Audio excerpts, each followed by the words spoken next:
Japan's new prime minister may be about to make the biggest political shift the country has seen in decades. On October 21st, 2025, Sanae Takaichi became Japan's first female prime minister. But her rise is more than historic. It may signal a dramatic shift in Japan's politics, economy, and national identity. In this video, we'll break down who she is, what she believes, the powerful groups behind her, and how her decisions could reshape Japan and the entire Indo Pacific. How did someone once seen as an outsider rise to become Japan's most powerful figure? Sanae Takaichi's political journey began far from Tokyo's power centers. Born in Nara Prefecture, she entered the lower house in 1993, becoming one of the youngest female lawmakers of the time. From early on, she built a reputation for relentless discipline, meticulous study, and a no-nonsense approach to politics. Over the years, she held key cabinet positions, including Minister of Internal Affairs and Communications, where she dealt with national communication systems and technology policy. She later served as Minister of State for Economic Security, a role that would shape her future agenda. Takaichi's alliance with former Prime Minister Shinzo Abe became central to her rise. She embraced his conservative vision, his economic approach, and his belief that Japan must strengthen itself to face future challenges. By the time she entered the 2025 leadership race, she was seen by many inside the ruling party as the natural continuation of Shinzo Abe's political legacy. Her victory made history. For the first time, Japan, a country long known for male-dominated politics, swore in a woman as prime minister. It was a moment of change, but not necessarily the kind the world expected. Her rise was not built on progressive ideas or liberal reform. Instead, Japan's first female prime minister stepped into office with one of the most conservative and assertive agendas the country has seen in years. So now that she leads the country, what kind of Japan does Takaichi want to build? Takaichi's economic plan focuses on what she calls crisis management investment. Instead of slow, cautious spending, she pushes for aggressive government support for sectors critical to Japan's future: advanced technology, energy security, high-tech manufacturing, and strategic supply chains. She believes Japan must become more self-reliant to survive global disruptions. Her foreign policy is even more defined. Long known as a security hawk, Takaichi argues that Japan must strengthen its defenses and take a more assertive role in the region. She supports deepening cooperation with allies, especially the United States, and she urges Japan to be clearer and firmer in its response to rising tensions across the Indo Pacific, including issues related to Taiwan. Socially, however, Takaichi remains firmly traditional. She opposes same-sex marriage. She rejects the idea of married couples keeping separate surnames, and she does not support allowing a female emperor, despite being Japan's first female prime minister. Her views reflect the conservative wing of her party, and she has made clear that her leadership will not include major social reforms. Takaichi's Japan is not a liberal breakthrough. It is a bold, conservative transformation, one that pushes strength, identity, and national resilience over social change. Is Japan about to enter a new era of power, or an era of rising tension?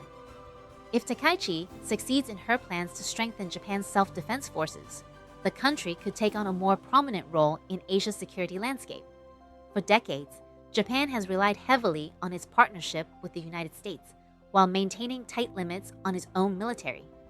Takaichi wants Japan to carry more responsibility and more weight in shaping regional stability. At home, her economic strategy could jumpstart growth in areas where Japan has fallen behind. Heavy investment in digital infrastructure, green energy, robotics, and semiconductor production could revive key industries and create the foundation for long-term competitiveness. This approach mirrors Japan's post-war focus on state-guided development, but with a modern, strategic twist. Yet, her social conservatism may complicate this vision. Japan's younger generations have increasingly asked for reforms related to work-life balance, family law, gender equality, and immigration, topics Takaichi rarely prioritizes. This may create friction between her government and millions of young voters who see social modernization as key to building a more sustainable future. Takaichi could push Japan into a powerful new era, or widen the divide between tradition and modern expectations. but how much can she actually change when Japan's political world is a maze of factions and fragile alliances? Takaichi's government is supported by a coalition between her own ruling party and the right-leaning Japan Innovation Party. This coalition gives her more ideological alignment than many previous prime ministers, but also creates high expectations for swift action. Inside the ruling party, factional politics still shape every major decision.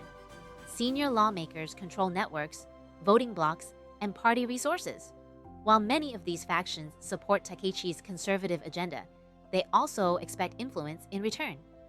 Her ability to manage these internal power brokers will determine how far her reforms can go. The biggest challenge ahead is constitutional change. Amending Japan's pacifist constitution requires not only a 2/3 majority in both houses of parliament, but also a national referendum. Even with strong conservative backing, such a move faces resistance from moderates and citizens wary of shifting Japan's military posture. Takaichi's leadership depends not only on her bold ideas, but on her ability to outmaneuver one of the most complex political systems in the world. Even the strongest leader cannot escape Japan's biggest threat, and it isn't foreign, it's demographic. Japan faces a shrinking population and one of the world's oldest societies. This creates a chain reaction of pressure: fewer workers, smaller tax bases, rising pension costs, and growing shortages in fields like healthcare and manufacturing. No leader, not even Takaichi, can ignore this slow-motion crisis. To stabilize Japan's future, she will need to push policies that increase productivity, expand technological automation, and support families. She has talked about increasing economic security, but her vision for demographic recovery remains less defined. Without bold action here, Japan risks losing the very workforce needed to support her ambitious national goals. Japan's aging population may be the one force powerful enough to challenge even Takaichi's strongest plans. So, what is the moment that could define Takaichi's entire time in office? All signs point to one historic step: a push to revise Japan's constitution, especially Article 9, which renounces war and limits Japan's military capabilities. Takaichi has long argued that Japan must update this article to match new realities and threats. Such reform would allow Japan to develop a clearer national defense strategy, modernize its forces, and take a more active role in regional security. But changing the constitution would spark intense debate at home and raise questions abroad. Supporters say it is necessary to protect Japan in a world of rising tensions. Critics warn that it could trigger diplomatic backlash or divide the nation. Whether Takaichi chooses to move forward and how she chooses to do it will determine not only her legacy, but Japan's identity for generations. If Takaichi decides to rewrite the constitution, she won't just be Japan's first female prime minister. She may become the most transformative leader the country has seen in decades. Japan stands at a historic turning point. With rising economic pressure, a shrinking population, and growing uncertainty across the Indo Pacific, the country needs bold leadership, and Sanae Takaichi believes she is ready to deliver it. Her agenda is not gentle. It is not gradual. It is a forceful vision of a stronger Japan, powerful in security, ambitious in industry, and firmly rooted in conservative values. Whether this path leads to renewal or risk, unity or division, stability or an entirely new identity for Japan, one thing is clear: Sanae Takaichi is not just Japan's new prime minister.